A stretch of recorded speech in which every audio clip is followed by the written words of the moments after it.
ቱርካን ሩቻልን ማበሳጨቱን ማናደዱን እንደገና መበቀሉን ተያይዘዋለች። ሩቻልን ብትሆን ቱርካንን በደንብ አርጋ ለመበቀል እያሰበችበት ነው። የሩቻል አንደኛ መጠቀሚያ ሚኔ ናት። ሚኔ ከዚህ በኋላ ሩቻል የምትላትን እሺ ብላ ነው የምትቀበለው። ሚኔ የምትፈልገው ከሴት ልጇ አባት ጋር በፍቅር መኖር ብቻ ነው። ሶመርን በድጋሚ ማጣት አትፈልግም። እንደገና መታመን ነው የምትፈልገው። ስለዚህ ይህን እድል ድጋሚ ማጣትም አትፈልግም። በአሁኑ ሶመር እንዲሁም ቱርካን ቆንጆ የሚባል ፍቅር ውስጥ ናቸው። ይህም እንደገና ቱርካን ማርገዟን ከተነገራ በኋላ ቀዝቀዝ ብሎ የነበረው ፍቅራቸው አሁን ሞቅ ብለዋል። ነገር ግን ሩቻል ቱርካን የምትጥልበትን አጋጣሚ እየተጠባበቀች ነበረ። በሌላ በኩል ፋቲያውንም ቢሆን በሴት ልጆቹ እየተፈተነ ነው ያለው። ሴት ልጁ አንደኛዋን ካዳነ አንደኛዋ ትሞትበታለች። ስለዚህ መውጫ ቀዳዳ የሌለው አጣብቀኝ ውስጥ ገብቶ ነበረ። በሌላ በኩል ሶመርና ቱርካን እንዳጋጣሚ ሆነው እነ ነስሪን ቤት መጥተዋል። ቱርካን የእናቷ ቤት ከመጣሽ በኋላ ሶመር አጠገቧ ነው። አሁን አጠገባቸው የነበረችው የፋቴ ልጅ ፌሪዴ አለች። አብሯት እየተጫወቱ ነበረ ቪዲዮ እየቀረጹ። ከዛም በኋላ ደግሞ ምሳ ሊበሉ ይቀመጣሉ። አንድ ላይ ቁጭ ብለው እየበሉ። በሌላ በኩል ደግሞ ሩቻል ትንሽ ቆየት ብላ ወደ ቤት እየመጣች ነበረ። ሩቻል ማን በማይታወቅ ስልክ ቁጥር እየደወለ እንደሚያስፈራራት እስካሁን ድረስ ልደርስበት አልቻለችም። ነገር ግን ከሳዲቃ ስትመለስ ያወቀችው ነገር የሳዲቅ ረዳት ፖስታ ቤት የሚሰራው ኤፍራን በቀጥታ አይላ ማግባት እንደሚፈልግ ነው። አሁን ሩቻል ወደ ቤት ስትመጣ ለአይላ ይህንን ነገረቻት። እናትሽን እዚህ ቤት እንድትመጣ ነገሪያት እያለቻት ነበረ።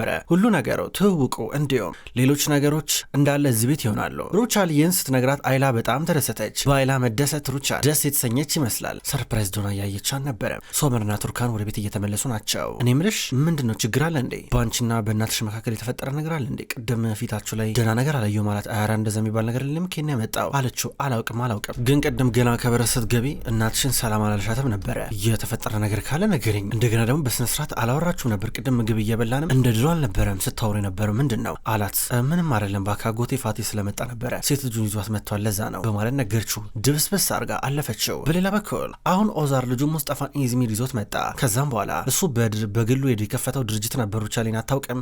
ቀጥታ እዛ ዋና ሊቀመንበር አረገው። እዛ ዋና ዳይሬክተር እያረገው ከቦርዱ አመራሮች ጋር እያስተዋወቀው ነበረ። እንኳን ደስ አለ ልጄ እያለ ሲጨብጠው ሙስጠፋ በህይወቱ ተሰምቶት የማያውቀው ደስታ ሲሰማው ነበረ። ሁሉም እንኳን ደስ አለ ይሉታል። ከዛ ሙስጠፋ ዳሪያን ለማግኘት ወደ ኮሌጅ ሄደ። እዛ ተገናኙ። ከዛ በቀጥታ አብረው ቆመው እየወሩ ነበረ። እድገት እንዳገኘ ነገራቸው። ነገር ግን ዳሪያ እሱ አካውንታንት ወይም ሂሳብ ሰራተኛ እንደሆነ የምታውቀው ከመቼው በዚህ ፍጥነት የአንድ ድርጅት ዋና ዳይሬክተር ሊሆን እንደቻለ አልገባሽ ብሏታል። ነገር ግን እንኳን ደስ አለ እያለችው ነው። በሌላ በኩል ሶመርና ቱርካን ከተወሰነ ደቂቃዎች በኋላ ወደ ቤት መጡ። እንደመጡ ሩቻል ልጆች እንኳን ደህና መጣችሁ ብላ ትቀበላቸዋለች። ሶመር ከዛ ልብሴ ሊቀይር ገብቼ እያለ ነበረ። ከዛ በኋላ ሩቻል ቅድም ስለተፈጠረው ነገር ተናገረች። አይላ ልታገባ እንደሆነ። ከዛ ቱርካን በጣም ደስ አላት። እንኳን ደስ አለሽ እያለቻት ነው። አይላ ሄደች። ሶመርም ዞር አለ። ቱርካንም ልትወጣ ነበር። ቱርካን ቆይ አንዴ ምንድን ነው ያረግሽው ነገር አለ? አዲስ ነገር ብዙ ነገር እንድታረጊ ነግሬሽ ነበረ ታውቂያለሽ አይደለ? እንደባለፈው ብቻሽን ቁጭ ብለሽ ራስሽን መብላት አትፈልጊማ፣ ብቻሽን መሆን አትፈልጊማ። ስለዚህ ያልኩትን ነገር ታረጊያለሽ አለቻት። ከዚህ በኋላ አንቺ የምትዩን ነገር አልሰማም፣ ከዚህ በኋላ አንቺ የምትዩን ነገር በሙሉ አላደርግም ስትላን ነበረ። ሁሉ ጊዜ ነገር በተናገርኩ ቁጥር እኔን ለማስከፋት የኔን ልብ ለመስበር የማታረጊው ነገር የለም። እኔ የምፈልገው ከአንቺ ጋር በፍቅር ለመኖር ነው። አንቺን ቀርቤ እንደ እናትም እንደ ጓደኛም እንደ እህትም ቀርቤ ብዙ ነገር ራሳሽ ሞከርኩኝ፣ አንቺ ግን አትፈልጊም አለቻት። አንቺ እህትም ጓደኛም እናትም መሆን አይደለም ለእኔ የምፈልጊው አሻንጉሊትሽ እንደሆነ ነበር የምትፈልጊው፣ ግን ያንቺ መጫወቻ አሻንጉሊትም አይደለም ብላ ዞር አለች።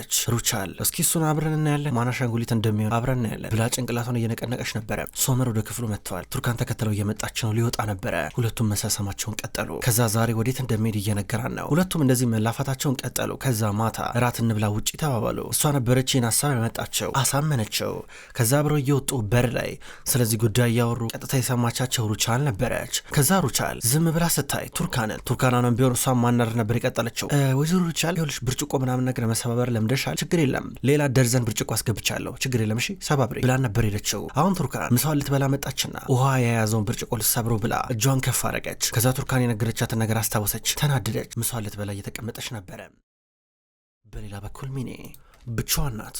የልጇ ነገር ካቅሟ በላይ ነው። አሁንም ቢሆን ልጇ እንዴት መንከባከብ እንዳለባት የምታውቅ አይመስልም። እንዳለ ቤቷ ዝብርቅርቆ ወጥቷል። ድንገት ሩቻል ደወለችላት። ሄሎ ሚኔ፣ ባለፈው ለታ ስለ ግለሰብናና ስለ ሌሎች የግል ጉዳዮች ያስተምራል ያሰለጥናል ያልኩሽ ሰው አስታወሽው አለቻት። ሚኔ ከዛ አው ብለሽ ነበር፣ ልክ ነሽ፣ ምንድን ነው ምን ተፈጠረ አለቻት። ከሱ ሰው ጋር መገናኘት አለብሽ አለቻት። ወይዘሮ ሩቻል ልክ ነሽ፣ የስለ ልቦና አማካሪ ያስፈልገኛል አለቻት።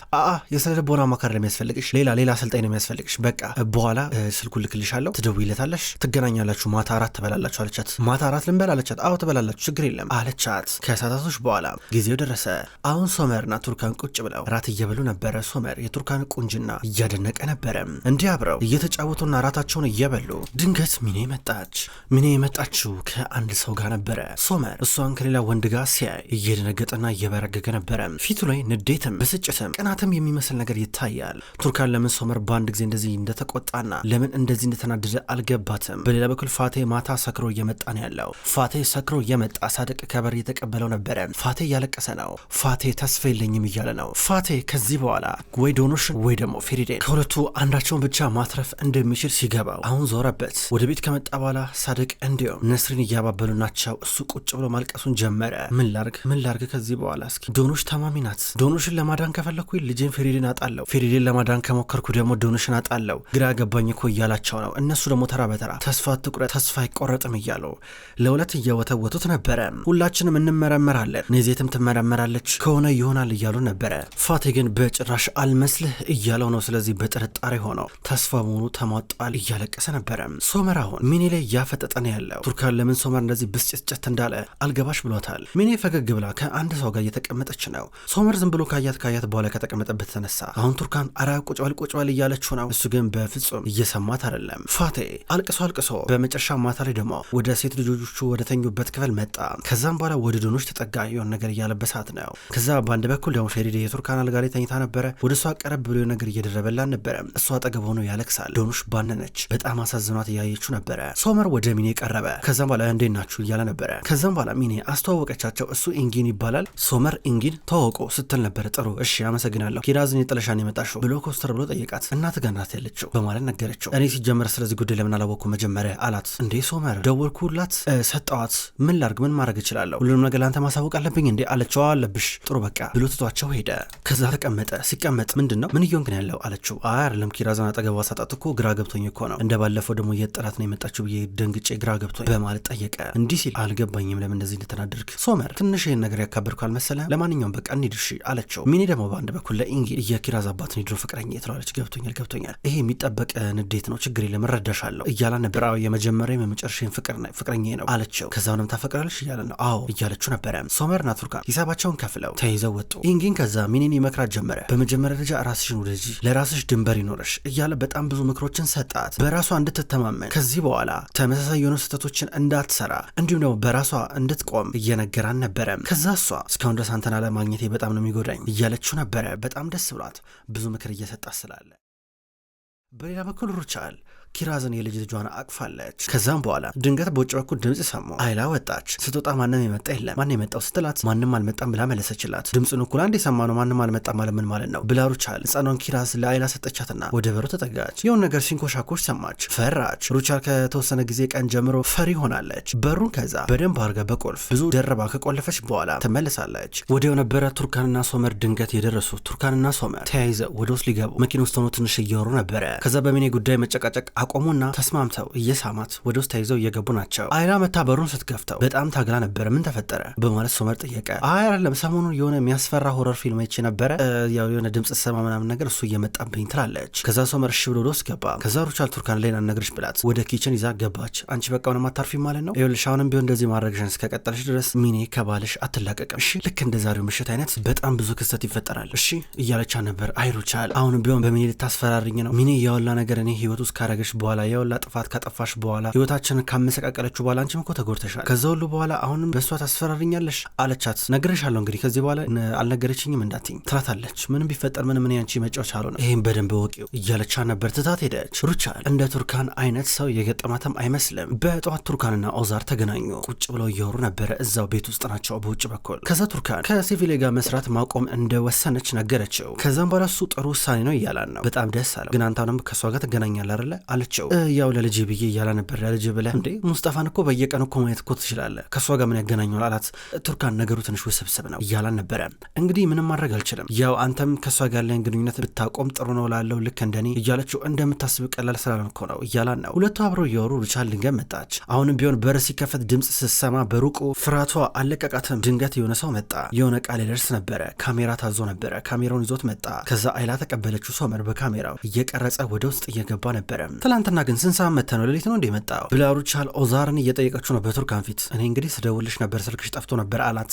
ሲም ካርድ ቀየርኩኝ አለችው። ለምን እያላን ነበረ መሆን ስላለበት በማለት እየነገረችው ድንገት ሶመር እየቀረጸ መጣ። አዎ ማዬ ለምንድን ነው ስልክ የቀየርሽው እያላን ነበረ። ሰራተኛ እየደወለ እያስቸገረኝ ስለሆነ በማለት እየተናገረች ነው። ከዛ ሶመር መቅረጹን አቆመ። ከቱርካን ጋር ወደ ዋናው ሳሎን እየመጣ ነበረ። በሌላ በኩል እነ ሴርዳር፣ ሙስጠፋ፣ ዶኖሽ፣ ፌሪዴ እንዲሁም እነ ዳሪ አንድ ላይ ሰብሰብ ብለዋል። አብረው ሻይ እየጠጡ ነበረ። ዶኖሽን ከተወሰነ ደቂቃ በኋላ ጠርተዋት ቀጥታ ወደ ቦታው ሄዳለች። አብረው ተቀምጠው ሻይ እየጠጡ በሌላ በኩል ቱርካን በቀጥታ ሶመርን ተሰናብተው የመጣችው ወደ ሴቪሌ ጋር ነበረ። ልትነግራት ይህን ነገር ማቋረጧን እና ገንዘብ ልትሰጣን ነበረ ማሽኖችን እንድትገዛ በዚህ እንኳን ልትረዳትና በመጨረሻም ግንኙነቷ ልታበቃ። ሴቪሌ ግን አዲስ ትእዛዝ ተሰጥቶን የለ እንዴ ጀርባሽን ታዞሪያለሽ ብላ ትንሽ እንኳን ጊዜ እንድትሰጣት እየለመነቻን ነበረ። ሶመራውንም ቢሆን እናቱን ቪዲዮ እየቀረጻት ነው። ተዋት ትቅረጸኝ እያለችው ነው። ድንገት ካሜራውን ቁጭ አድርጎት ዞር አለ። ተደውሎላት አንተ ቆይ ለምሮ እየደወልክ ምጨቀጨቀኝ ብላ ያ የማይታወቀው ስልክ ቁጥር ከዛ ነበር የተደወለላት። እንደዛ ስትሆን ካሜራው ድንገት እየቀረጻን ነበረ። ሩቻል ግን ምን እየሆነ እንዳለ አታውቅም። ሙስጠፋ ወደ ቤት መጣ። ወደ ውስጥ እየገባ ነበረ። ሩቻል ደግሞ እንደ አጋጣሚ ነው ሶመርን የሆነ ስጦታ ነገር ገዝተን አበባ ይዘን ሴቪሌ ጋር እንሂድ እያለችው ነው። ለምን ይህን እንዳቀደች ሁሉ ሶመር አያውቅም። ከዛ እሱ እሺ አላት። ከዛ በር አካባቢ እንገናኝ እያላት ነው። እሱ የሙስጠፋ ቤት የት እንደሆነ አያውቅም። ነገር ግን የሴቪሌ የቱርካን የስራ ባልደረባ ቤት የት እንደሆነ ያውቃል። ሙስጠፋን ወደ ውስጥ እየገባ ነው። ሙስጠፋ የድርጅት ዳይሬክተር ሆንኩኝ እያለ ለእናቱና ለቱርካን እየነገራቸው እናቱ ደስ ብላት አቀፈችው። እንዲህ እያሉ አብረው እያወሩ ከዛ እሱ ዞር አለ። ከዛ በኋላ በድንገት ሶመር መጣ። ሶመር ሲመጣ ድንገት የሙስጠፋን መኪና ውጪ ጋር ቆሞ አየው። ግራ ገባው። እንዴት ነው ይህ ነገር እያለ ራሱን እየጠየቀ በቀጥታ ወደ ሳልቹክ ደወለ። ጭራሽ ደግሞ ሙስጠፋ ከዛ ቤት ወጣና ወደ መኪናው ገባ። ሶመር ባሰበት። ወደ እናቱ ደውሎ ምን እየሆነ ነው ያለው እንዴ ሙስጠፋን እኮ አየሁት እያላን ነበረም። እሷም ገረማት። ከዛ ሳልቹክን ጠራው። ንገረኝ እያለው ነበረ። ሳልቹክን በጥያቄ ሲያጣድፈው ወንድሜ ያው እሷ አስጠንቅቃኝ ነበረ ማለት በራሷ ነግራ ነገሩ ልታረጋጋ ነበረ። እኔም ለዛ ነበር ዝም ያልኩት ይቅር በለኝ እያሉ ነበረ። ከዛ እሱ ቆይታ ያለ እያሉ ነበር። ምክንያቱም ተናዶበታል። በጣም የሚያምነው ጓደኛውን አማካሪውን አሁን እንደዚህ በዚህ ሁኔታ ነገሮች እንድበቅበቅ አድርጎ ሲያገኘው ከፋው። ከዛም በኋላ ከሱ ጋር እየጨቃጨቁ እያለ ድንገት ራሷ ቱርካን ወጣች። ስትወጣ እሱ ራሱ ከመኪና ወጣ። ቱርካን እያላን ነበረ። እንዴ ሶመር እዚህ አልመጣም ብለኝ ነበር እንዴ መጣ አለችው። ቱርካን እዚህ ምን ልትሆኚ ነው የመጣሽው? ይሄ ሙስጠፋ ቤታ እንዴ እያላን ነበረ። ሶመር ተረጋጋ፣ ቆይ ላስረዳ እያለችው ነበረ። ወይ ጉድ ለበጣም ለብዙ ቀናቶች ሲጠይቅሽ ነበረ። አይኔን እያየሽኝ ስትዋሽኝ ነበረ። በእርግጥ የሆነ የተለየ ነገር አይቼብሽ ነበረ፣ ግን አለመጠርጠሪ በጣም ገርሞኛል። እዛ ቤት ውስጥ ሴቪሌ ትኖራለች። እሺ ሙስጠፋም አለ፣ አንቺም ነበርሽ። ሙስጠፋን ካገኘው ስንት ጊዜ አላየውም ብለሽ ነበረ፣ ግን እዚህ በየቀኑ ትገናኛላችሁ አላት። ይሁን ለምን እንደምንገናኝ ነግሬያለሁ። ከሴቪሌ ጋር በስራ ምክንያት ነው የምንገናኘው እያለችው ነበር። ዋሽተሽኛል እያላን ነው። ቆይ ተረጋጊ። ይኸውልህ ሲጀመር አንተም ሙስጠፋም እኮ ምንም እኮ ያጠፋችሁት እኮ ነገር የለም እያለችው ነው። ትናንትናም እንዲህ እያለች ልታሳምነው እየሞከረች ነበር። ራት እየበሉ አሁን ሶመር ጭራሽ ባሰበት። እየባሱኑ እየተናደደ መጣ። ከዛም በኋላ በመጨረሻ በጣም የሚያሳዝን ነገር ነው። እኔ ማፈቅራት ቱርካን እንደዚህ አይነት ሴት አይደለችም። ቱርካን በጣም ተቀይረሻል። ልክ እንደ እናት እየሆንሽ ነው። ተበላሽተሻል። ልብሽ በበቀል ተሞልቷል እያላን ነበረ። ፍጥጥ ብላ ታየዋለች። እሱን ፍጥጥ ብሎ እየተመለከታት ነበረ። ክብሯን ተመልካቾች እንኳን ወደ ቅመም ስቶሪ የዩቲዩብ ቻናል በሰላም መጣችሁ። ክብሯን ተመልካቾች የወፍ ጎጆ ድራማ ከተጀመረ ብዙ ክፍሎች ተቆጠሩ። ውድ ተመልካቾች የወፍ ጎጆ ድራማ አሁንም ቢሆን ይቀጥላል። ሁልጊዜም ቢሆን ዘውትር እየመጣችሁ የምትከታተሉ በላይካችሁ በኮሜንታችሁ የምታግዙኝ የዘውትር ተመልካቾች በጣም አድርጌ ለማመስገን እወዳለሁ። ውድ ተመልካቾች በቀጣይ በአዳዲስ ክፍሎች ድጋሚ የምንገናኝ ይሆናል። እስከዛው ድረስ ግን በያላችሁበት መልካም ቆይታ ይሁን።